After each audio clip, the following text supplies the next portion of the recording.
कि वहाँ के सुपरस्टार हैं जिनके साथ आप रोल कर रहे हो और ऐसा है। तो मैं डर रहा था कि सुपरस्टार जो हैं थोड़े से मतलब नखरे वाले होते हैं। अभी ये उड़िया फिल्म कर रहा हूँ, ये मेरे लिए सिनेमा का सबसे बड़ा रोल है इस वक्त। जी हिंदी सिनेमा हो या किसी और लैंग्वेज का हो, उसमें सबसे बड़ा कैरेक्टर जो मैं करने वाला हूँ ये रावण फिल्म जो आएगी इसमें। जी।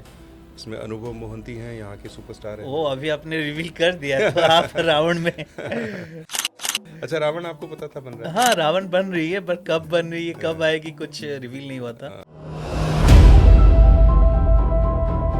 पर एक चीज़ रहती है कि मुंबई में रहना और एक्टिंग का ड्रीम संभालना, ये दोनों में खर्चे बहुत हैं और स्ट्रगल भी बहुत है। तो ये कैसे चलता था? हाँ, वो है थोड़ा मुश्किल मुंबई का सर्वाइवल, क्योंकि एक महानगर में रहना आप लोग समझ ही सकते हैं कैसा है। लेकिन अगर आपको अपनी कला पे भरोसा है और आपने पूरी मेहनत अपने शहर में रह के करके रखी है और आपने बहुत बारीकी से अपनी कला को सीखा है, तो स्किल्ड लोग हर जगह चाहिए, हर फील्ड में चाहिए। सिखाना जिसे पड़े वो कहीं नहीं चाहिए। अच्छा सर, जो आपने एज अ पुलिस ऑफिसर जो रोल प्ले किए हुए हैं, उनमें से आपका फेवरेट एपिसोड और फेवरेट क्राइम सीन कौन सा है? क्राइम सीन कभी फेवरेट नहीं हो सकता है। घर पे आपकी वाइफ कभी नहीं शिकायत नहीं करती थी कि अगर कुछ करना है तो आप एक ही चीज करो, आप इधर भी नहीं जा नहीं रहे हो, नहीं, उधर भी उसमें जा रहे हो? वो देखो, वो हाउस वाइफ होती है ना, वो बहुत इंटेलिजेंट होती है। मेरे साथ क्या था, मेरे घर पे सिलाई की मशीन थी, काम तो मैं करता था। अब पड़ोस से लोग आ जाते थे, थोड़ा लूज कर दो, थोड़ा टाइट कर दो, उसके लिए आप ना पैसे लेते थे, टाइम तो पूरा लगता था। तो मेरी वाइफ ने जैसे मेरे को काम छोटा छोटा मिलना शुरू हुआ, सबसे पहले मशीन घर से निकाल दी कि पहले तो वो झंझट खत्म हो, ये अपने काम पे कंसंट्रेट कर सके। एक कलाकार के लिए जो स्ट्रगल रहता है वो हमेशा रहता है, ऐसा क्यों? तो ये थोड़ी निर्दयी इंडस्ट्री है। आप बस शौक अगर आपको है एक्टिंग करने का तो आपको नहीं आना चाहिए। नमस्कार, जहाँ को सहित आपण मत देखुଛନ୍ତି वर्तमान सावधान इंडिया, क्राइम पेट्रोल एवं ता सहित सीआईडी एमिति अनेक सारा सीरीज रे आउ सीरियल रे आपण तांको देखिछंती।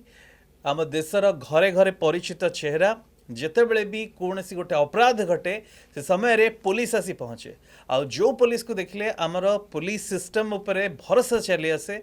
आम सचेत अच्छा से पुलिस ऑफिसर, तांको भल ना होची गुलशन पांडे एवं हिंदी कला क्षेत्र जदि कहबा सिनेमा जगत एवं टेलीविजन तथा ओटीटी सबुठी गोटे प्रतिष्ठित ना। नमस्कार, आपको स्वागत नमस्कार। करते हैं प्रतिदिन टीवी में। प्रतिदिन टीवी के सभी जो दर्शक हैं आपके, जी। उन सबको मैं नमस्कार करता हूँ। माफ़ी चाहता हूँ, मैं उड़िया नहीं बोल सकता हूँ, लेकिन मैं एक उड़िया फिल्म करने के लिए इधर हूँ भुवनेश्वर में।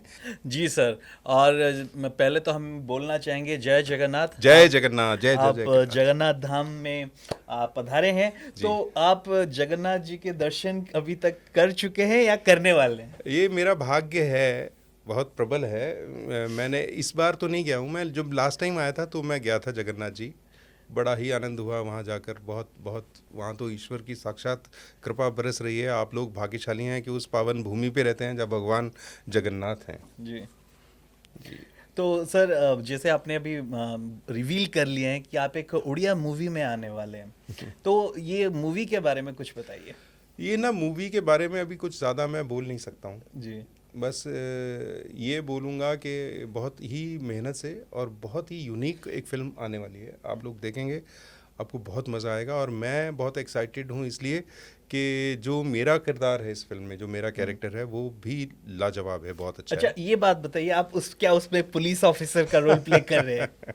मैं उसमें पुलिस ऑफिसर नहीं हूँ, लेकिन उसमें भी मैं न्याय करने वाला ही हूँ। अच्छा, क्योंकि इससे पहले अगर मैं बोलूं तो अतुल कुलकर्णी जो है, जी। माइंड गेम उड़िया सिनेमा में वो काम कर चुके हैं। हमने उनका एक्टिंग बहुत अच्छी तरह से देखा। एक इंसिडेंट हुआ था पाटनागढ़ का पार्सल बॉम्ब जी जी। ब्लास्ट के ऊपर, और एक फिल्म बनी थी माइंड गेम, जिसको उड़ीसा के बहुत सारे लोगों ने देखा। जी जी। तो अतुल कुलकर्णी बहुत अच्छे अभिनेता हैं।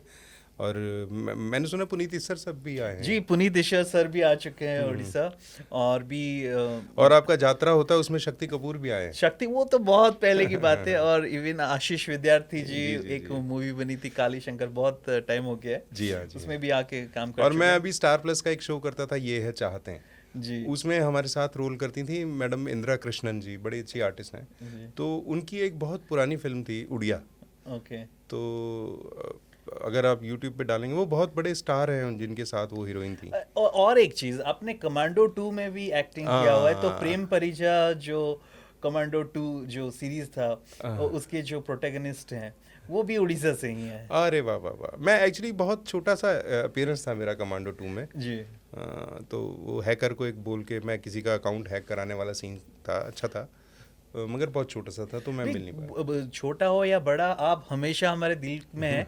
क्योंकि जो फिल्में होती हैं वो तो आते हैं ऐसे फट से निकल जाते हैं, बट जो टीवी सीरियल होता है, बहुत, जो सावधान इंडिया हो, क्राइम पेट्रोल हो, उसमें डिटेल में बहुत सारी चीज़ें होती है जो। लेकिन यहाँ मैं आपको थोड़ा करेक्ट करता हूँ, जो जो टीवी सीरियल्स होते हैं वो एक अखबार की तरह होता है जो डेली आता है। जी फिल्म जो होती है वो एक ग्रंथ की तरह होती है, जी, जो एक बार बनती है फिर सालों तक याद रखी जाती है। पर ऐसे बस वो फिल्म अच्छा होना आजकल चाहिए। नहीं बन पा रहे हैं। वो अलग बात। तो वो अलग बात है। आपको हमने वांटेड में भी देखा था सलमान हाँ खान जी, के हाँ जी, हाँ साथ, जी, हाँ जी। और बाकी बहुत सारे फिल्म पीके में था, पीके में भी वांटेड थे में आप। था, मेरे डैड की Maruti, Gunjan Saxena the pilot girl, the dirty picture, बहुत अच्छा काम था मेरा जी। उसमें।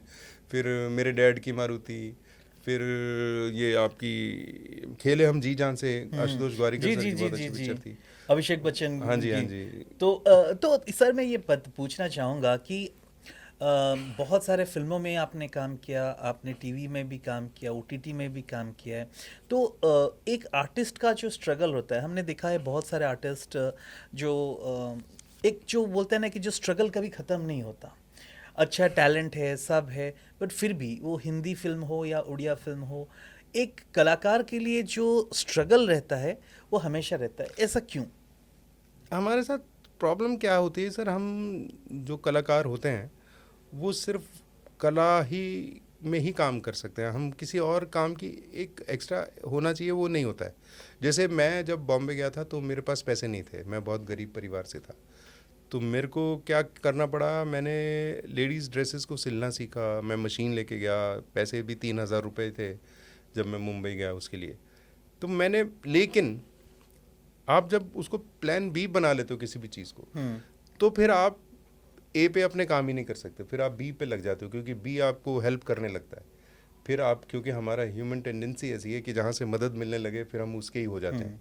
तो वो है कि मैं जो एस्पायरिंग एक्टर्स हैं जो आना चाहते हैं, जिनको शौक़ है इस इंडस्ट्री में आने का, फिर आपके सवाल पे भी आते हैं जी तो उनके लिए ये ज़रूर है कि आप एक ज़रूर कोई हाथ में हुनर रखो, लेकिन अगर वो हुनर ही हावी हो जाएगा आपकी कला पर, तो फिर आप फिर कला की तरफ नहीं आ पाओगे। तो जैसे मैं जब स्टिचिंग करता था तो मुंबई में एक सरदार जी के लिए मैंने 2 ड्रेसेस सिले उनकी वाइफ के लिए। उनकी एक शॉप थी बड़ी अच्छी मार्केट में, तो उन्होंने मुझे ऑफ़र किया कि आप मेरी शॉप पे आओ, वहाँ पे बैठो, रोज़ काम करो, जो मैं आपसे कुछ नहीं लूँगा, जो कमाओगे आपका। मैंने कहा सर मैं ये करने नहीं आया हूँ। तो अगर उस वक्त मैं वो करता तो मेरी बहुत अच्छी शॉप होती, मेरा बहुत कुछ होता, लेकिन मैं वो नहीं होता जो यहाँ बैठ के आपसे बात कर रहा है। तो ये बहुत ज़रूरी है। और आपने कहा था जो बड़ा स्ट्रगल है इस लाइन में, ये बड़े दुर्भाग्य की बात है कि बहुत स्ट्रगल है, और हम लोग क्योंकि सिर्फ इसी काम के लिए बने हैं, ईश्वर ने ही बनाया है, तो कभी कभी ऐसे फेजेस आते हैं हमारे काम में कि आपके पास काम नहीं होता, जिससे मैं भी गुजरा हूँ पिछले 3 साल, ऐसे ही दौर से गुजरा हूँ कि मेरे पास भी कोई काम नहीं था। और हमारे इतने सीनियर एक्टर अमिताभ बच्चन साहब हों या बहुत बड़े सीनियर एक्टर्स हैं, बलराज साहनी जी थे, भारत भूषण जी थे, बहुत बड़े बड़े एक्टर हैं जो बहुत बड़ा नाम थे किसी ज़माने में, उनका भी मैंने जो देखा वो एक दौर ऐसा आया जब उनके पास काम ही नहीं था। तो ये थोड़ी निर्दयी इंडस्ट्री है। आप बस शौक़ अगर आपको है एक्टिंग करने का तो आपको नहीं आना चाहिए। जिनके पास शौक़ है वो प्लीज़ इस लाइन में कतई ना आए, क्योंकि शौक़ पूरा हो जाता है 2-3 दिन में, फिर ज़िंदगी कुछ नहीं बन रहती थी। अगर आप में पैशन है, वो दीवानापन है, जो कुछ करना चाहता है और आप कुछ अचीव करना ही चाहते हो, तो आपके लिए ये हमेशा खुली ऐसे बाहें पसार के बैठी इंडस्ट्री आपको ज़रूर मौका देगी। आपके अंदर वो होना चाहिए जो चाहिए। जी सर, बहुत मतलब मोटिवेटिंग चीज़ आपने बताई। तो इसके साथ ये भी जानना चाहूँगा कि आप ओरिजिनली कहाँ से हैं और मुंबई कैसे आना हुआ और आपको पहला ब्रेक कब मिला? ओरिजिनली मैं बेसिकली हम लोग हैं उत्तराखंड से, पहाड़ के हैं। और लेकिन मैं born and bought up in Patiala Punjab. और 2003 में मैं मुंबई गया था जब मेरी शादी हो चुकी थी और दोनों बच्चे भी हो चुके थे। वाह। और पहला ब्रेक तो मैंने बताया कि मैं स्टिचिंग करता था उन दिनों। जी। तो एक शॉप पे मैं, एक थे एक्टर जिनकी एक्टिंग की दुकान नहीं चली थी, तो उन्हें लेडीज़ ड्रेसेस को सिलने की दुकान बना रखी थी। तो उनके पास मैं स्टिचिंग किया करता था। तो मुझे एक ऑडिशन के लिए कॉल आया। दूरदर्शन पे तब एक सीरियल आता था जूनियर जी, बच्चों की, जूनियर जी, जी है ना, जी बड़ी जी। अच्छी स्टोरीज होती थी उसकी। जूनियर जी। तो उसके लिए मेरे पास आया किडनैपर के रोल के लिए। तो मैं उसको मैंने बोला जिसके लिए मैं काम करता था, यार मैं एक ऑडिशन देने के लिए जा रहा हूँ। तो उसने मुझे मना किया, मत जा। मैंने कहा क्यों? कहता क्या कर लेगा, 1 दिन काम मिल जाएगा, 2 दिन काम मिल जाएगा, उससे होगा क्या, फिर यही करना है तो इसी में रहे, अपने बच्चों का देखो, ये देखो वो देखो। उसने बड़ा ज्ञान दिया मुझे। उस वक्त मुझे बिल्कुल अच्छा नहीं लगा, जी। क्योंकि मैं जिस काम के लिए मुंबई आया हूँ वो काम ही नहीं करूँ तो फिर वो तो सिलाई तो मैं पटियाला में रह के भी कर सकता था। हाँ।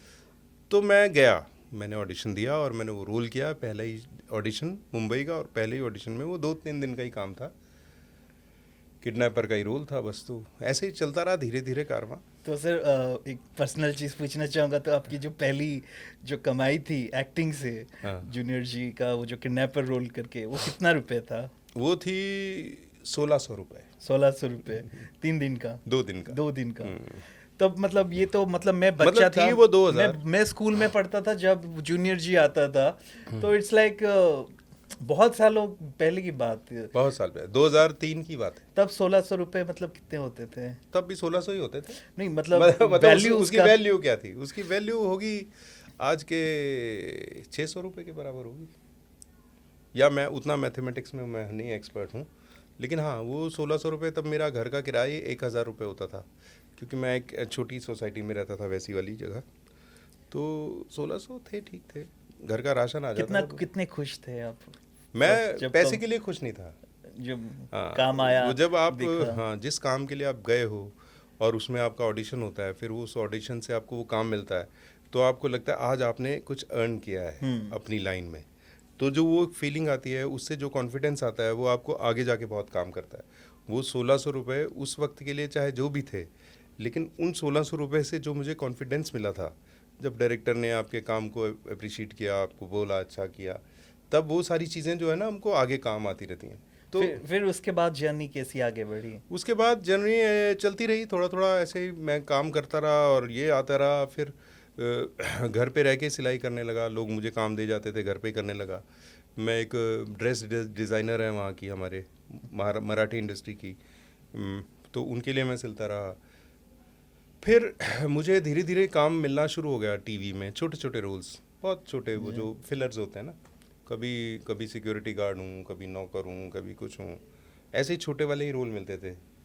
और लेकिन मेरे ठीक ठाक पैसे बन जाते थे उसमें भी। घर पे आपकी वाइफ कभी नहीं शिकायत नहीं करती थी कि अगर कुछ करना है तो आप एक ही चीज़ करो, आप इधर भी नहीं जा नहीं रहे हो, नहीं, उधर भी उसने जा रहे हो? वो देखो, वो थी हाउस वाइफ होती है ना, वो बहुत इंटेलिजेंट होती हैं।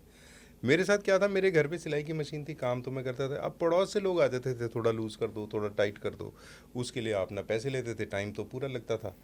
तो मेरी वाइफ ने जैसे मेरे को काम छोटा छोटा मिलना शुरू हुआ, सबसे पहले मशीन घर से निकाल दी कि पहले तो वो झंझट खत्म हो, ये अपने काम पे कंसंट्रेट कर सके। तो उसने थोड़ा सा ये दिशा बनाई इस काम की, और फिर काम शुरू होता रहा। जी, बहुत बढ़िया। तो फिर ये जो क्राइम पेट्रोल, सावधान इंडिया एंड सीआईडी, इसमें कैसे एंट्री हुआ आपका? हाँ, ये तो क्या, जैसे मैं वो छोटे छोटे रोल करते करते उस रोल का थोड़ा मयार बढ़ना शुरू हुआ, थोड़ा अच्छा मिलने लगा, लोगों को पता लगा कि अच्छा करता है, तो थोड़ा और अच्छा होने लगा अपने लिए। फिर ऐसे ही एक दिन खड़े हुए थे, तो किसी ने कहा वहाँ रामलीला के एक्टर्स का ऑडिशन चल रहा है, एक जगह का एड्रेस बताया। तो मैं वहाँ ऑडिशन देने के लिए गया। अच्छा, उन दिनों क्या होता था, मुझे देखते ही लोग मना कर देते थे कि मैं पूछता था ऑडिशन के लिए बुला आया हूँ, वो कहते ना यू आर नॉट फिट, तो ऐसे ही बोल देते यू आर नॉट फिट। तो ये सुन सुन के मैं पक चुका था। तो जब वो बताया ना रामलीला के ऑडिशन चल रहा है, तो मैंने नॉक किया, दरवाज़ा खुला, सामने सज्जन खड़े थे। मैंने कहा सर मैं फिट हूँ क्या? वो कहते हैं हाँ रुको। फिर वो स्क्रिप्ट लाए। उस स्क्रिप्ट में डायलॉग्स थे रावण के लिए, और मैं था ऐसा, हमारी नज़र में रावण ऐसा मोटा तुलतुला होना चाहिए। तो लेकिन मैंने कहा सर मैं रावण लगता हूँ? कहते तुम तो ये स्क्रिप्ट पढ़ो, लाउड करना है थोड़ा, रामलीला देखी है? मैंने कहा मैंने तो की भी है। कहते ठीक है तो वैसा करना है। तो जब मैंने वो किया ऑडिशन, तो वो फिल्म थी अतिथि तुम कब जाओगे, अजय देवगन। अदिति तुम की जाओगे। तो उसमें एक सीक्वेंस है जहाँ अजय देवगन, कोनकना सेन शर्मा, परेश रावल शूटिंग जी, देख जी। रहे हैं कि रामलीला का सीन हो रहा है, रावण है, वो रावण मैं हूँ। फिर मैं गायब हो जाता हूँ, फिर अजय देवगन आ जाते हैं मेरे ड्रेस में। Yes yes. तो वो सीक्वेंस का ऑडिशन था। लेकिन वो जो ऑडिशन ले रहे थे संजय वर्मा जी, वो चले गए फिर क्राइम पेट्रोल की कास्टिंग करने, ओके। और फिर उन्होंने मुझे क्राइम पेट्रोल के लिए बुलाया। वाह। हाँ, तो वहाँ से ये जर्नी शुरू हुई। अच्छा, तब मुझे नहीं पता था कि क्राइम पेट्रोल मुझको क्या देने वाला है। इतना प्यार, मतलब मुझे बांग्लादेश से भी लोग मिले हैं, मुझे पाकिस्तान से भी लोग मिले हैं जो बहुत देखा, जिन्होंने मुझे बहुत प्यार दिया उन लोगों ने। तो ये मेरे लिए पता नहीं था उस वक्त कि इतना सब कुछ होने वाला। मुझे तो बस इतना था कि मैंने जब पहला सीन किया तो हमारे डायरेक्टर ने कहा कि आपके जैसे इंस्पेक्टर बहुत कम है इंडस्ट्री में। तो मुझे लगा अब ये तो मुझे बुलाया ही करेंगे, तो एक हमको लगता है ना, फील होता है। तो फिर मैंने अपनी वाइफ को आके बताया, मैंने कहा ये लोग मुझे हर बार बुलाया करेंगे, देखना। ले लगे और हाँ आप नहीं, हाँ मैंने अपनी वाइफ अपने को वाइफ को बताया। बताया कि नहीं अभी बुलाएंगे लोग, वो सब। तो वाइफ को मैंने बताया कि अब ये लोगों को अच्छा लगा है मेरा काम, तो ये हर महीने बुलाएंगे। तो तब मुझे मिलता था 1500, 2000, 2500 पर डे, और उस पहली स्टोरी में मुझे मिला 3500 रुपये पर डे। ओके। तो 3 दिन का काम होता था, 3 दिन में 10,500 रुपये मिल रहे हैं, मतलब। और उस टाइम एक अच्छी वो लगती थी चीज़ कि एक ही जगह से चेक आ रहा है, बाकी जगह से तो आ रहे हैं थोड़े थोड़े, लेकिन एक जगह से 10,500 रुपये का चेक आ रहा है, महीने में एटलीस्ट एक आना ही आना है। तो एक थोड़ा सहारा हुआ मुंबई शहर में रहने के लिए। बस ऐसे ही चलती रही मेरी कहानी। तो सर मुंबई में आप रहते थे और जैसे काम आने शुरू हुए, घर के खर्चे में आप थोड़ा योगदान भी बढ़ा, पर एक चीज़ रहती है कि मुंबई में रहना और एक्टिंग का ड्रीम संभालना, ये दोनों में खर्चे बहुत हैं और स्ट्रगल भी बहुत है। तो ये कैसे चलता था? और आज के जो नौजवान जाके स्ट्रगल करना चाहते हैं, जिनका कोई फाइनेंशियल बैकग्राउंड नहीं है, तो उनके लिए क्या, मतलब अभी सिचुएशन थोड़े इजी हुए हैं या ऐसे ही टफ है? देखिए, मुंबई में रह के स्ट्रगल करना, फिर काम ढूंढना, फिर वो और फ्रेश दिखना हमारे लिए, क्योंकि कैमरे पे आप नज़र आने वाले हो। आपने खाना खाया है या नहीं खाया है, उससे कोई किसी को मतलब नहीं है। आप फ्रेश नहीं दिखोगे, अपने कैरेक्टर के हिसाब से नहीं दिखोगे, तो आपको कौन लेगा? पहला तो लुक ही है ना। तो इसमें कोई शक नहीं कि बहुत डिफ़िकल्ट है, बहुत टफ है। बहुत सारे लोग लाखों रुपए लेके भी गए, फिर भी नहीं कर पाए, और कुछ लोग ऐसे ही भी गए और उनको काम मिल गया, जाते ही काम मिल गया। कुछ ऐसे भी हैं, एग्जांपल्स हैं। आप आज तो ऐसे भी एग्जांपल्स हैं कि आपके शहर में ही ऑडिशन होता है और आपको ले लिया जाता है। ऐसे भी बहुत बहुत सारे एक्टर्स हैं। तो हाँ, वो है थोड़ा मुश्किल मुंबई का सर्वाइवल, क्योंकि एक महानगर में रहना, आप लोग समझ ही सकते हैं कैसा है। लेकिन अगर आपको अपनी कला पे भरोसा है और आपने पूरी मेहनत अपने शहर में रह के करके रखी है और आपने बहुत बारीकी से अपनी कला को सीखा है, तो स्किल्ड लोग हर जगह चाहिए, हर फील्ड में चाहिए। सिखाना जिसे पड़े वो कहीं नहीं चाहिए। तो अपने ही शहर में रह के जो लोग जाना चाहते हैं, पहले थिएटर को समय दीजिए, अभिनय को समझिए, और वो अभिनय आपको, स्टेज जो है वो आपको जीना भी सिखा देता है, सिर्फ एक्टिंग नहीं सिखाता है। वो आपको एडजस्टमेंट सिखा देता है, वो कम में गुजारा करना सिखा देता है, वो मतलब चीज़ें क्रिएट करना सिखा देता है। तो उससे क्या होता है, आपको लाइफ में बहुत आसान हो जाता है। जैसे आर्मी होती है, उसकी एक अलग ट्रेनिंग होती है, वो कैसी विपरीत परिस्थितियों में रह के भी गुजारा कर सकते हैं। जंग के दिनों में वो कैसे कैसे रह के गुजारा कर लेते हैं। वैसे ही थिएटर एक ऐसा ट्रेनिंग इंस्टीट्यूट होता है जो आपको कम अभावों में भी जीना सिखा देता है, और जब आप परफॉर्म करते हैं तो लगता नहीं है कि इस आदमी के पास कुछ नहीं होगा, ये भूखा होगा, ये जो भी होगा। तो जो जाने वाले हैं उनके लिए ये बहुत ज़रूरी है कि प्लीज़ बहुत अच्छे से सीखिए, रंगमंच कीजिए। यहाँ उड़ीसा का तो बहुत रिच कल्चर है, यहाँ की यात्रा, यहाँ का लेखना, यहाँ का संगीत, यहाँ का सब कुछ बहुत अच्छा है। तो आप लोग अगर इस धरती पे पैदा हुए हैं तो आप में कुछ ना कुछ तो ईश्वर ने ज़रूर दे के भेजा हुआ है। बाकी थोड़ी मेहनत अपने ऊपर कीजिए, और बहुत आसान है, कोई ज़्यादा मुश्किल नहीं है आजकल, क्योंकि पहले सिर्फ फिल्म्स होती थी, फिर टीवी भी आ गया, अब तो ओटीटी भी आ गया, अब तो वर्टिकल्स भी आ गए हैं, तो बहुत सारा अब आपके आपने पास। सर खुद भी एक अपना कंपनी शुरू किया है, बेटर एंटरटेनमेंट हाँ। उस नाम से। तो पहले आप एक्टर थे, उसके बाद इस प्रोडक्शन लाइन में कैसे आ गए? नहीं, बेटरटेनमेंट हम लोगों ने 3 दोस्तों ने मिलके एक कंपनी बनाई थी, ओके। जिस पे अभी तक दुर्भाग्य से काम नहीं कर पाया, हमें अवसर नहीं मिल पाया, क्योंकि सबकी अपनी अपनी व्यस्तता है, जिसमें आनंद राठौर हैं जो बहुत अच्छे राइटर हैं, बहुत ही कमाल के राइटर हैं, मैं एक्टर हूँ, निशिकांत दीक्षित हैं, एक वो एक्टर हैं, हम 3 लोगों की ये कंपनी है।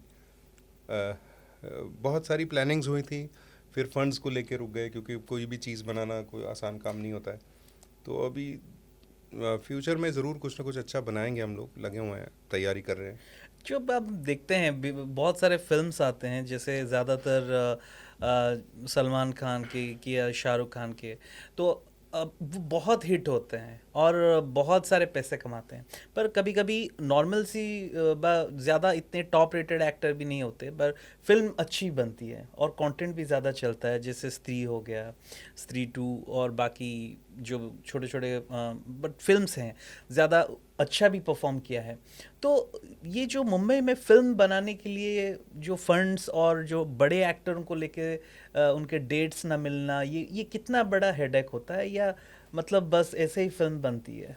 देखिए सर, ये हेडेक होता होगा उनके लिए जो उनको लेके फिल्म बनाते हैं, अपने को इन चीज़ों में ना मैं पड़ा हूँ। अभी कॉरपोरेट हाउस का हिसाब से चलता है सारा कुछ। पहले सिनेमा बनता था, 2 3 4 लोग होते थे टीम के, और वो एक पूरी फिल्म बना देते थे, जिसमें बहुत बड़ी बड़ी हिट फिल्म से हमने देखी हैं। आज क्या है, एक कॉरपोरेट हाउस की जब से एंट्री हो गई है, तो डायरेक्टर भी डायरेक्टर की तरह ही काम करता है। उसको फिल्म के लिए जो वो सोचते हैं, जो जैसे पहले डायरेक्टर ही फ़ोन करा करते थे सबको कि तेरे पास डेट्स हैं आ जा, तेरे पास डेट्स हैं आ जा। अभी डायरेक्टर नहीं करता, अभी कास्टिंग डायरेक्टर के पास चले जाता है। तो पूरा सिस्टम से वैसे काम होता है। तो हमें ये नहीं पता चलता कि कैसे हो रहा है, और इतने सारे फंड्स कॉरपोरेट हाउस हैं, तो उनके पास फंड्स की कमी क्या है। बाकी जो सिनेमा है अभी, उसका जो सिनेरियो चेंज हुआ है, अभी वैसा नहीं है कि एक जब सुपरस्टार रहेगा तो ही फिल्म चलने वाली है। अभी आपका सब्जेक्ट हीरो होता है, उसके अकॉर्डिंग, आपकी कहानी के अकॉर्डिंग अगर आप कैरेक्टर्स लेके वैसे ही, जैसी कहानी की ज़रूरत है, वैसे ही लोकेशन, वैसे एक्टर्स, वैसे कॉस्ट्यूम्स, वैसा ही एटमॉस्फेयर बना के जब आप फिल्म शूट करते हो, और सब लोग अपना काम ईमानदारी से अच्छा करते हैं, तो वो 100% फिल्म हिट हो जाती है। और वो बहुत, जैसे लापता लेडीज़, उसमें रवि किशन जी थे, बाकी तो कोई नोन नहीं था, लेकिन कितनी बड़ी मेगा हिट हुई। जी।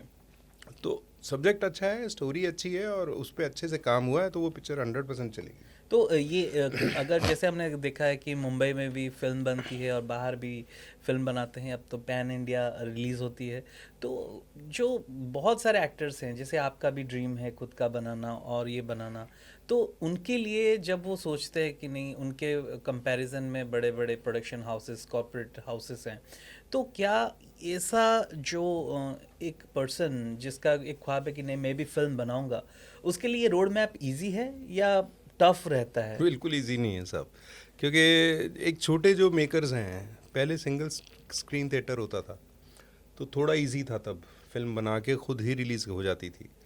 अभी जब से कॉरपोरेट इंडस्ट्री आ गई है, तो छोटे मेकर्स की लाइफ नहीं बची। तो अब आप फिल्म बना सकते हो, क्योंकि फिल्म बनाना इजी हो गया है, डिजिटल हो गया सिनेमा। पहले वो पूरा लगता था मैगज़ीन, अब तो मेमोरी कार्ड लगता है। फिल्म बनाना इजी हो गया है डिजिटल होने की वजह से, मगर फिल्म को रिलीज़ करना उतना ही मुश्किल हो गया, क्योंकि आपको मिलती नहीं, स्क्रीन्स ही नहीं मिलती, बड़ी मुश्किल हो जाती है छोटे मेकर्स के लिए। तो चलिए देखते हैं आगे क्या होता है। बीच में सर एक न्यूज़ आया था, आप एक लिफ्ट में करीबन आधा घंटा पौने घंटा फंस अच्छा, गए अब तक भी आया था वो न्यूज़। ये क्या मतलब ये वाकया एक्चुअली था? क्या, गाजियाबाद हमारे उत्तर प्रदेश का एक शहर है, वहाँ एक मैराथन होने वाला था। ओके। तो उसको हरी झंडी दिखा के स्टार्ट करने के लिए मुझे चीफ गेस्ट के तौर पे बुलाया गया था। तो संडे का दिन था, एक मॉल के बाहर ही एक पूरा सेटअप लगा हुआ था, स्टेज था जिधर पे थोड़े से बच्चों ने परफॉर्मेंस वगैरह की थी मैराथन शुरू होने से पहले। और फिर वो हम लोगों ने मैराथन स्टार्ट किया, फिर हम आए वापस उधर पे बैठे जगह पे, तो मैंने कहा यार मुझे सुसु करना है, वॉशरूम जाना है। हाँ। तो कहते चलो मॉल में चलते हैं। सामने ही मॉल था, हम लोग मॉल में गए, संडे दिन था, कोई नहीं था वहाँ, गार्ड वार्ड भी नहीं थे, इत्तेफाक से कहीं इधर उधर गया होगा वो। तो हम लोग लिफ्ट में आए। अब क्योंकि वो जैसे अब गाज़ियाबाद है तो वो सब लोग मेरे साथ लिफ्ट में ही जाना चाहते थे, ओके तो उसकी कैपेसिटी थी 7 पर्सनस की और उसमें भर गए 10-11 लोग शायद, ओके और वो फिर लोडेड हो गई ज़्यादा। अब वो ग्राउंड फ्लोर से उठा, फर्स्ट फ्लोर और ग्राउंड फ्लोर के बीच में जो स्पेस होता है, जो ऐसा जी। एक पिलर होता है, हाँ अब इधर कुछ भी नहीं दिख रहा है, ओके लेकिन इस तरफ शीशा था। उस लिफ्ट की ये खासियत थी कि इस तरफ ग्लास था, हाँ हाँ उधर से हवा वगैरह नहीं आ रही थी लेकिन दिखाई दे रहा था बाहर। हम्म, तो उसमें फंस गए। अब एक बंदे को घबराहट होने लगी, मुझे भी हुई हल्की सी, हम्म, लेकिन मैंने सोचा कि यार अभी ये घबराएगा तो कई बार कुछ मिस हैपनिंग हो सकता है ऐसे में, क्योंकि आप बहुत सारे लोग हो अंदर, इतना सी जगह है जिसमें आप हिलडुल भी ढंग से नहीं सक रहे हो। तो मैंने कहा थोड़ा सा फन करते हैं। तो एक आदमी वीडियो बनाने लगा, Okay. मैंने कहा फ़ोन इधर दो। मैंने फ़ोन पकड़ा, फिर मैंने वीडियो बनाया, फिर लिफ्ट के बारे में बताया, थोड़ी मस्ती की। तो वो वीडियो शायद वो लोगों ने न्यूज़ वगैरह में डाल दिया तो काफ़ी वायरल हो गया था। तो फिर बाहर वहाँ से निकले फिर कैसे? निकले, उसमें करीब 35 मिनट शायद हम हाँ। बंद थे, 35 मिनट सोचो उसमें बंद थे। तो एंड में आते आते तो मेरे को खुद घबराहट होने लगी थी कि आज निकलेंगे या नहीं निकलेंगे। और मैंने कहीं सुना था कि कभी ऐसा जब लिफ्ट फंसता है, बंद हो जाता है और आपको थोड़ा सा स्पेस होता है, उसमें से आप निकलते हो, अगर उस दौरान लाइट आ गई, वो लिफ्ट वर्क करने लगी, तो हाँ। आप कट जाते हो। ये एग्जैक्टली। तो वो उतना ही पोर्शन खोला गया और हमको निकाला गया। हम्म। उस वक्त मुझे सबसे बड़ा डर महसूस हुआ, कि क्योंकि लाइट मैंने वो ना- वीडियो देखा हुआ था हाँ हाँ कि हाँ। अगर अब ये लिफ्ट चल पड़ी, हालांकि उन लोगों ने बोल दिया था कि हमने ऑफ कर दिया, सब कुछ ऑफ है, सिस्टम आ जाइए, लेकिन एक अंदर एक, ह्यूमन टेंडेंसी ऐसी है एक कि आप, psychological fear क्योंकि रहता आपने है। वो न्यूज़ देखी हुई है पहले कहीं। जी जी, यहाँ पे उड़ीसा में भी एक हुआ था। तो दैट्स वेरी हॉरर।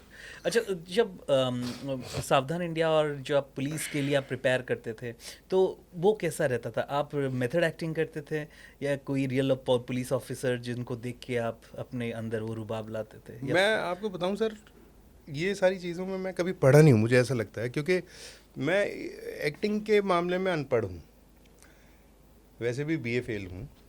आपको मैं बताऊं कि एक शेर है बशीर बद्र का कि कागज़ में दब के मर गए कीड़े किताब के, दीवाना बेपढ़े लिखे मशहूर हो गया। जो आपका पैशन है ना, वो आपको हर चीज़ सिखाता है। मुझे हमारे गुरु ने थिएटर में बताया था कि अभिनय वो ज़िंदगी के गर्भ से जन्म लेता है। अब एक पुलिस कैसे रिएक्ट करेगी, तो हमने कई बार पुलिस को देखा है, फिल्मों का बहुत रोल है इसमें, फिल्मों में भी हमने देखा है। तो मुझे क्या करना मुझे नहीं पता, मुझे वो जो लाइन लिखी है वो जिंदा करना है। एक्टर का काम है वो डेड लाइंस को जिंदा करना। अब वो मैं सिर्फ वो करता हूँ, मेरे को नहीं पता कैरेक्टर कैसे होता है। मुझसे कल मेरी शूटिंग में, यहाँ मैं उड़िया फिल्म कर रहा हूँ जो, उसमें मैं हिंदी में ही बोल रहा हूँ सब कुछ, तो आजकल तो जेमिनी से वो ट्रांसलेट होकर मुझे मिल जाता है, तो मैं पढ़ लेता हूँ। और फिर मैं जब करता हूँ, तो जैसे कल बहुत सारे सीन्स थे और मैं उनमें से बड़ा एक सीन था जो मेरे को 5 मिनट पहले ही मिला था, और मैंने 5 मिनट उसको रीड किया, सब कुछ किया और मैंने परफॉर्म किया सारा। तो वो जो असिस्टेंट डायरेक्टर था वो मेरे को कहता है ये आप कैसे करते हो? मैंने कहा ये हम लोग करते नहीं हैं, ये सब मालिक की कृपा है। इतना एक्सपीरियंस हो चुका है, इतना टाइम हो चुका है, अब हमारे ब्रेन को भी पता है कि हमको क्या करना है। तो वो मैसेज उसके पास है कि मेरे को अभी ये बोलना है सब कुछ, तो मेरे को इसको सारा यहाँ पे लेना है। तो कंप्यूटर से ज़्यादा तेज़ तो दिमाग होता ही है जी जिसने कंप्यूटर बनाया, वो कंप्यूटर से अच्छा ही है। जी।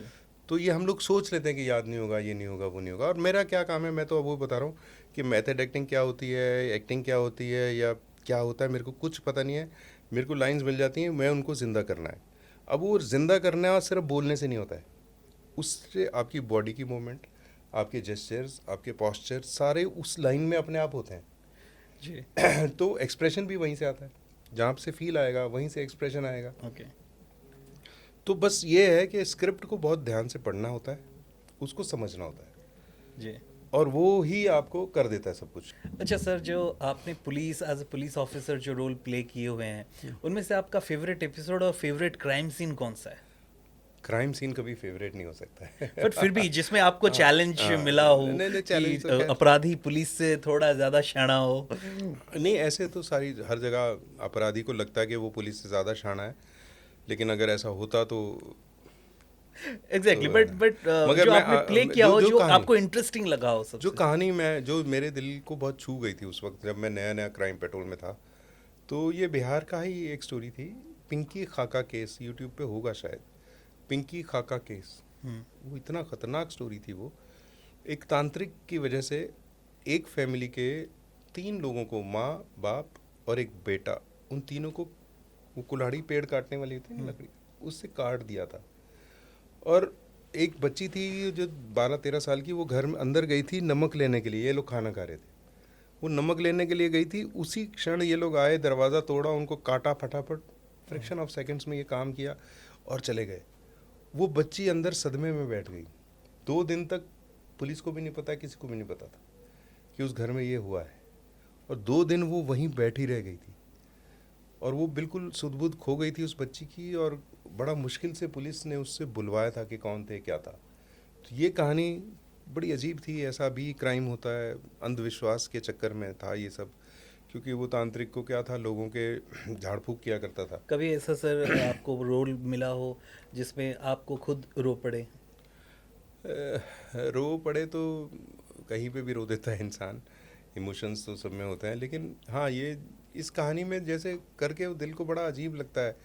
वो बहुत सारी स्टोरीज ऐसी हैं, जैसे वो निर्भया केस रहा हो, ऐसे बहुत सारे हैं। मतलब अपराधी जो हैं पता नहीं कैसी मानसिकता लेकर आते हैं, ऐसे ऐसे अपराध, छोटे छोटे बच्चियों के साथ रेप हो रहा है, पता नहीं क्या क्या हो रहा है इस संसार में। और हमारे देश में ऐसा हो रहा है जहाँ कन्या की पूजा की जाती है, वहाँ ही कन्या के साथ अगर दुष्व्यवहार हो रहा है, तो इससे बड़ा दुर्भाग्य का क्या बात है। आपको मतलब कभी ऐसा फील हुआ अगर मैं रियल का पुलिस ऑफिसर होता तो मैं तो भाई उसको निपटा ही देता, उसको मैं मार देता? ऐसा फील नहीं हुआ, क्योंकि मैं एक्चुअली मारने पीटने वाला मैं हूँ ही नहीं, मेरे से बड़ा मुश्किल लगता है। लेकिन मैं चाहता हूँ कि सज़ा ऐसी मिलनी चाहिए कि दोबारा अगर कोई उस तरह का अपराध करना चाहे, किसी भी तरह का अपराध करना चाहे, तो कम से कम सोचे कि मेरा क्या होगा। क्योंकि ये राहत इंदौरी का एक शेर है कि खुली हवाओं की सोहबत बिगाड़ देती है, कबूतरों को खुली छत बिगाड़ देती है, जो जुर्म करते हैं इतने बुरे नहीं होते, सज़ा न दे के अदालत बिगाड़ देती है। कुछ लोगों को अपने पैसे पे इतना नाज होता है क्योंकि वो ख़रीद लेते हैं, सब कुछ बिक जाता है इस देश में। दुर्भाग्य दूसरा हमारा ये, तो उनको पता है कि अगर हम कुछ कर देंगे तो हमारा पैसा हमको बचा लेगा। तो कुछ चीज़ें मतलब वैसी हमारी कानून व्यवस्था ऐसी हो जानी चाहिए कि जिसने अपराध किया उसको सज़ा हो, और ये हो कि वो उसके पास चाहे पैसा है, चाहे पॉलिटिकल उसका इन्फ्लुएंस है, या जो भी है, मगर उसको उसके अपराध की सज़ा ज़रूर होनी चाहिए, बस। कभी मतलब ऐसा आप गए हो कहीं पे और आपको किसी ने देखा होगा कि सर आप रियल में पुलिस ऑफिसर हैं, आपके आस पड़ोस जब आपके जो टेलीकास्ट होता था क्राइम पेट्रोल वगैरह, तब वो कभी आपको मतलब बोला है कि नहीं आपने उसको जैसे इस तरह से पकड़ा था ऐसे आप रियल करो? नहीं, ऐसा है कि लोग बोलते हैं कि आप जैसा काम करते हैं वो पुलिस ऐसा काम क्यों नहीं करती, और कई लोग बोलते हैं कि ऐसे ऐसे हमारी प्रॉब्लम चल रही है, वो हमें सुनाने लगते अपनी कहानी कि आप कर दो कुछ। मैं अरे अभी हम कुछ नहीं, अभी मैं नजफगढ़ में था, एक रोड शो कर रहा था, वहाँ एक लेडी आई, वो कहती मेरे बेटे को ज़बरदस्ती फंसाया गया है, वो बिल्कुल कुछ नहीं करता था, उस पर नशे का केस डाल दिया गया, लड़की ने कहा कि इसने रेप करने की कोशिश की और उसने कुछ नहीं किया। अब देखो, मैं आपकी बात सुनूंगा तो मुझे आप सच्चे लग रहे हो, लेकिन मैंने दूसरे पक्ष को सुना भी नहीं है, और मैं होता कौन ये करने वाला। मैं सुन के बस दुख ही प्रकट कर सकता हूँ। मैं कानून नहीं हूँ, मेरे पास कोई व्यवस्था नहीं है। तो ये दुर्भाग्य की बात है, अगर उसने नहीं किया था और उसको ऐसा हुआ तो ये भी गलत बात है। यही पैसे का मिसयूज़ होके सब कुछ हो जाता है ना सर, पैसा बहुत कुछ करा देता है। तो इस तरह से मतलब लोगों ने कहा कि हाँ आप हमारी हेल्प कर दो, तो हम लोग तो वो है नहीं, हम तो सिर्फ एक्टिंग करते हैं, लोग समझ नहीं आपने पाते। आपने बोला नहीं किसी को, नहीं मैं सचमुच पुलिस हाँ, ऑफिसर नहीं ये हूँ? बहुत बार होता है। और बस यही है कि लोग भोले बहुत है ना हमारे देश में। जी। आपके बच्चे आपका ये काम देखते हैं और उनका क्या ड्रीम है? क्या वो आपकी तरह एक्टर बनना चाहते हैं? मेरे बच्चे देखिए, जब वो कॉलेज में थे, बीए फाइनल ईयर में मेरी बेटी थी, सेकेंड ईयर में बेटा था, तो उनके कॉलेज में मैं गेस्ट ऑफ ऑनर था एनुअल डे वाले दिन। तो ये एक बड़ा अच्छा मोमेंट था उनके लिए।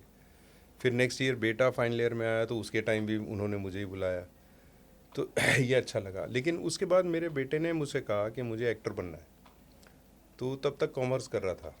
तो मैंने कहा यार एक्टर बनना है और क्लर्क वाली पढ़ाई करेगा तो नहीं होगा, क्योंकि एक एक्टर को लिटरेचर बहुत पढ़ना पड़ता है, बहुत सारी स्टोरीज, नॉवेल्स, कविताएं, गज़लें, ये सब जब तक नहीं पढ़ोगे ना और दिल से नहीं पढ़ोगे, इसको समझोगे नहीं, उसकी फीलिंग्स को नहीं समझोगे, एक्टर बनोगे ही नहीं।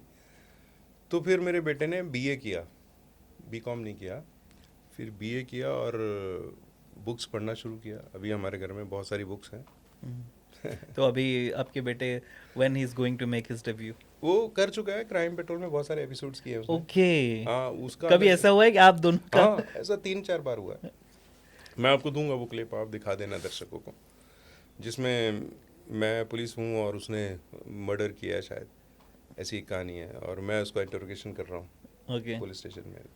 ऐसी हमने 3-4 स्टोरीज की हैं। तो वो- क्या मतलब घर पे सब देख के मतलब कब मैडम का क्या रिएक्शन नहीं, था? वो सब जानते हैं कि एक्टिंग है और अच्छा लगता है नहीं बट सबको। फिर भी मतलब एक्टिंग कितना प्रोफेशनलिज्म मेंटेन करना पड़ता है उस समय कि नहीं मतलब मे- वो मेरे- ना लगे कि नहीं मैं बेटे के साथ मेरा लिए तो ऐसा कुछ नहीं था, लेकिन एक बेटा होने के लिए नाते उसमें कितना वो होगा प्रेशर। एक तो परफॉर्मेंस का प्रेशर, फिर ऊपर से पापा के साथ परफॉर्म करना है, हम्म। और वो सब कुछ तो था। तो मेरे लिए तो एक गर्व का मोमेंट था वो कि बेटा रोल कर रहा है और हम दोनों स्क्रीन शेयर कर रहे हैं, ये बड़ी बात थी। और बड़े शो में स्क्रीन शो कर रहे हैं, ऐसा नहीं कि मोबाइल पे बना रहे हैं कुछ। तो अच्छा एक्टर है वो, बहुत अच्छा एक्टर है। मैं और अच्छा ही फ्यूचर होगा। तो इफ ही स्टिल स्ट्रगलिंग और या अभी नहीं नहीं, उनको कुछ अभी तो स्ट्रगलिंग ही चल रहा है जी, दोनों का ही, बाप ओके। का भी और बेटे का भी, और तो धीरे धीरे सब कभी अच्छा। कभी मतलब बैठ के बात करते हैं कि नहीं वो रोल मिल सकता था पर मिला नहीं? नहीं ऐसा नहीं है कि वो रोल मिल सकता था नहीं बोलते हैं, बस ये है कि ऐसे डिस्कस करते हैं, कभी हम लोग रील बना लेते हैं साथ में, शॉर्ट फिल्म डिज़ाइन कर लेते हैं, ऐसा कुछ ना कुछ कर लेते हैं। और वो सच में बहुत अच्छा एक्टर है। मेरे डायरेक्टर्स ने भी मुझसे कहा कि तुझसे अच्छा एक्टर तेरा बेटा है, तो मुझे बड़ा अच्छा लगता है ये। वाह, प्राउड मोमेंट फॉर फादर। तो सर अभी जो सब सिनेरियो हैं तो will take the interview towards the conclusion. तो जस्ट कुछ पूछना चाहूँगा कि आगे आपकी जो नेक्स्ट अपकमिंग प्रोजेक्ट है फैमिली मैन, वो आने वाली है? नहीं, फैमिली मैन आया, फैमिली मैन 3, 3? उसके पहले एपिसोड में मैं पॉलीग्राफी टेस्ट करता जी हूँ जी जोया जी। का मैं। हाँ तो वो उतना ही था। उतना ही था और आगे कुछ आगे देखिए, अभी ये उड़िया फिल्म किया, हम्म, अभी 27 मार्च को एक राजस्थानी फिल्म होगी रिलीज़ मेरी, पहली ऐसी राजस्थानी फिल्म है जिसका नाम इंग्लिश में ऑफलाइन, मोबाइल से रिलेटेड है। लड़कियों का मतलब कैसे ध्यान रखा जा सकता है, वो बड़े अच्छी स्टोरी है। उसमें मैं हीरोइन का फादर हूँ, पुलिस नहीं हूँ बड़ी बात ये है। और मैं एक भोजपुरी फिल्म किया मैंने, अभी रीजनल सिनेमा की तरफ ज़्यादा है। अभी ये उड़िया फिल्म कर रहा हूँ, ये मेरे लिए सिनेमा का सबसे बड़ा रोल है इस वक्त। जी हिंदी सिनेमा हो या किसी और लैंग्वेज का हो, उसमें सबसे बड़ा कैरेक्टर जो मैं करने वाला हूँ, ये रावण फिल्म जो आएगी इसमें। जी। इसमें अनुभव मोहंती हैं, यहाँ के सुपरस्टार हैं। ओ अभी आपने रिवील कर दिया तो आप रावण में अच्छा, रावण आपको पता था बन रहा है? हाँ रावण बन रही है पर कब बन रही है कब आएगी कुछ रिवील नहीं हुआ था। अनुभव के साथ आपका कैसा? अनुभव जी के साथ मेरा अनुभव ऐसा है कि वो बहुत ही अच्छे इंसान हैं। वो जितने अच्छे एक्टर हैं उससे भी कहीं अच्छे वो इंसान है। मेरे को बड़ा ही अच्छा लगा। मैं सोच रहा था जब मुझे किसी ने कहा कि वहाँ के सुपरस्टार हैं जिनके साथ आप रोल कर रहे हो और ऐसा है, तो मैं डर रहा था कि सुपरस्टार जो हैं थोड़े से मतलब नखरे वाले होते हैं नहीं, ही थोड़े। इज वेरी डाउन टू अरे बहुत डाउन टू अर्थ है और बहुत अच्छे इंसान है। मेरी बहुत शुभकामनाएं अनुभव जी आपके भविष्य के लिए, आपकी खूब उन्नति हो और हमेशा आप स्वस्थ रहें। बहुत बहुत बहुत बहुत आनंद हुआ आपके साथ काम करके। तो जब रावण जो फिल्म आ रही है आपके अनुभव के साथ, तो अभी तक आपका कितना % शूटिंग खत्म हो चुका है? अभी तो हमारा हार्डली 20% हुआ है। 20% शूट है, अभी तो पूरा बाकी है उसमें और बहुत कुछ मैं बाकी है। तो मुझे लग मतलब रहा है किसी अनुभव बड़े के साथ आपका बहुत सारा कुछ देखने को मिलेगा। हाँ बहुत कुछ। मेरे मैं बहुत एक्साइटेड हूँ इस प्रोजेक्ट को लेके, और मुझे पता है कि आप लोग बहुत पसंद करेंगे क्योंकि इतनी अच्छी कहानी और इतनी मेहनत से ये बन रही है। और बस आप देखिए, इंतज़ार कीजिए, निकट भविष्य में ज़रूर देखने को मिलेगी आपको। बहुत बहुत बहुत अच्छा। हमारे लिए तो एक सरप्राइज़ है क्योंकि रावण मूवी को लेके वैसे ही बहुत हाइप है और 3-4 साल से मतलब चल रहा है कि कब आएगी कब आएगी। तो अनुभव ने भी बोला था कि नहीं आने वाला है and now we are very sure कि ये आ रहे हैं एंड आप उसमें एक बहुत बड़ा किरदार।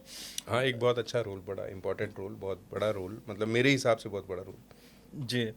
तो अभी उड़ीसा में आ चुके हैं तो उड़िया खाना क्या खाए हैं अभी? हाँ हाँ हाँ, यहाँ मेरे को छेना बहुत ज़्यादा खिलाया गया, मैं खाता हूँ क्योंकि मीठा मेरे को बहुत पसंद है।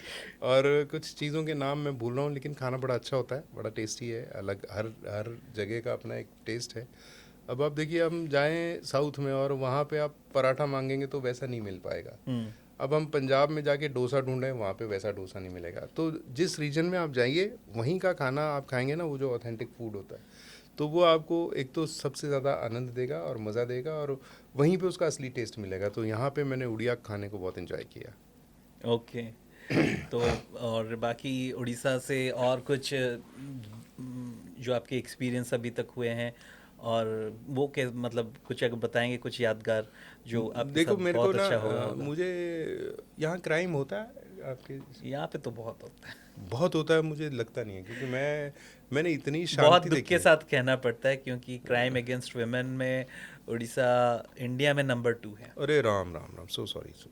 आई एम वेरी सॉरी, पर मैं मैं आपसे मुझे झूठ नहीं बोलूँगा। मुझे ऐसा लगा जैसे मैं रोड पे, हम ऑब्जर्व करते हैं ना हर जगह, तो मुझे ऐसे लोगों में वो चीज़ दिखाई नहीं दी कि इनमें अपराधी भी हो सकते हैं। बहुत अपराधी तो सीधे, कहीं बहुत भी हो ठंडे, बहुत, सकते हाँ हैं। नहीं, होने को तो कहीं भी हो सकते हैं, लेकिन जितना कामनेस मैंने यहाँ पे देखी लोगों की, वो नहीं, सब लोग बहुत अच्छे हैं, सब बहुत कुछ अच्छा है।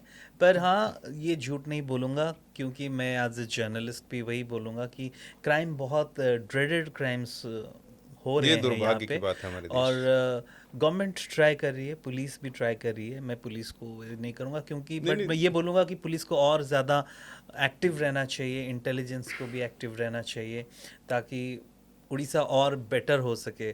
क्योंकि यूएस ने भी वही बोल दिया था कि Orissa is not safe for travellers, तो वो बहुत दुख की बात थी। नहीं नहीं, ये तो हम जो अपने प्रदेश के निवासी हैं, हम सब ये ध्यान रखें कि हमारे आसपास अगर कुछ ऐसा हो रहा है तो हम जो कर सकें हेल्प ज़रूर करें। आप अगर सामने जाके हेल्प नहीं कर सकते तो पीछे से रह के हेल्प करें। अगर आपको दिख रहा है कहीं कोई ऐसा अपराधी गतिविधि में शामिल है या कोई गलत एक्टिविटीज़ में पकड़ा, आपने पकड़ लिया, उसको देख लिया, आप उससे मुकाबला ना करें प्लीज़, आपकी जान को ख़तरा हो सकता है। लेकिन पुलिस को ज़रूर इन्फॉर्म करें, क्योंकि जब टूरिस्ट आते हैं किसी भी जगह की तरक्की तभी होती है, हम सब तभी आगे बढ़ते हैं। और ये दुर्भाग्य की बात है कि ऐसा उड़ीसा के बारे में यूएस ने बोला है, तो इसको ठीक अब हम सबको मिलके करना है। Definitely. तो प्लीज़ अपनी जिम्मेदारी समझिए। अब देश आज़ाद हो चुका है, आपको आज़ादी की लड़ाई नहीं लड़नी है। आपको जो लड़ाई लड़नी है वो लड़नी है क्राइम के अगेंस्ट, स्पेशली जो बच्चों के प्रति क्राइम्स होते हैं, महिलाओं के प्रति जो क्राइम्स होते हैं, वो अगर आपको अपने आसपास दिखाई दें कोई ऐसी हरकत, कोई ऐसा सस्पिशियस आदमी, तो प्लीज़ उसकी जल्दी से जल्दी पुलिस को रिपोर्ट करें। पुलिस आपके साथ है, पुलिस हमेशा अच्छा काम करना चाहती है। तो उसको थोड़ा, बेचारे थैंकलेस जॉब है पुलिस का भी। लोगों को लगता है कि हमारे सेवक हैं। पुलिस के ऊपर प्रेशर भी बहुत है, बहुत होता है सर। बहुत उनको डाइवर्ट भी करते हैं। तो आप सहयोग दीजिए तो पुलिस बहुत अच्छा Exactly. काम करेगी ज़रूर। डेफिनेटली सर, बहुत अच्छा लगा आपसे बात करते हुए। एंड लास्ट मेरा फाइनल क्वेश्चन, आप मैंने शायद देखा था आपका एक एपिसोड जिसमें उड़ीसा के रिलेटेड ही एक क्राइम सीन था, जिसमें आपने भी वही रोल प्ले किया होगा, मुझे याद नहीं है। पर क्या आपको याद है ऐसा कुछ जिसमें? मैं मुझे याद नहीं आ रहा, लेकिन मुझे कोई और सज्जन में मिले थे, कहते हैं आपकी एक उड़ीसा वाली भी कहानी थी। हाँ, उड़ीसा वाली कहानी थी, जो यहाँ का एक लड़का था, वहाँ पे वो मुंबई या एक कहीं पे जाके क्राइम करता है। हाँ, नहीं नहीं, ऐसा दुर्भाग्य के तो कुछ नॉर्थ ईस्ट वाली कहानियाँ थी, कुछ यहाँ की थी। मैंने की तो मतलब हर रीजन की स्टोरी करके रखी है, लेकिन अभी इतने साल हो गए तो याद नहीं मुझे। क्राइम पेट्रोल से अलग हुए भी 9 साल हो गए हैं। बट फिर भी क्राइम पेट्रोल आज भी बहुत सारे एपिसोड्स हैं, बहुत सारे, और लोग बहुत देखते हैं टीवी पे हर रोज़ मेरा एक एपिसोड तो आ ही जाता है जी। Thank you sir, thank you so much. और जेमती आम कथा होतले सार सहित, तेबे जदि जीवन रे किछि करबाकू चाहूँगी, सार बहुत क्लीयरली कहले आपणकर पैशन को जिते प्रोफेशन करने चाहूँगी, you must have only one option. And हाँ, ये रास्ता रे सेतबेले ही आसतु जितेबाला एटा कि आपणक शौक नुहे, या विषय रे आपण बहुत हार्टली करने को चाहूँगी। धन्यवाद सर। जय जगन्नाथ। जय बहुत अच्छा जगन्नाथ, लगा। जय जगन्नाथ। Thank you.